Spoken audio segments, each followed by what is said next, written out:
Alors maintenant, l'examen écrit, donc on l'a dit, c'est pas forcément toujours le plus facile pour certains, alors que pour d'autres, ils préfèrent à l'oral. Enfin bon, on va essayer de vous expliquer un petit peu tout ça, voir quels sont les attendus.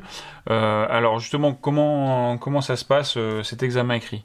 Alors, quel qu'il en soit, que ce soit l'oral ou l'écrit ou une préférence, il faut passer les deux dans tous les cas, Mhm. Michael, hein. Vous n'aurez pas forcément le choix, hein, on demande les deux aux examens.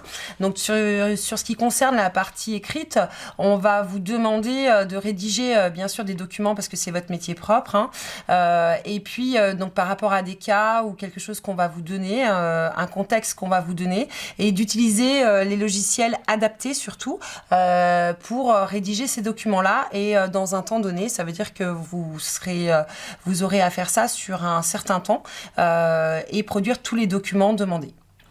Oui, en fait, c'est comme une mise en situation en entreprise. En fait, on va finalement vous donner un contexte avec des choses à faire Oui. et vous devrez les produire avec tous les outils qui vous sont mis à disposition.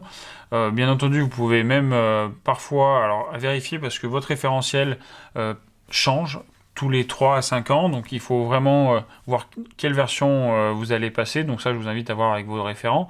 Mais vous pouvez être amené à utiliser Internet si vous avez besoin, Oui. peut-être vos documents personnels. Enfin bon, ça je vous laisse le vérifier dans votre référentiel.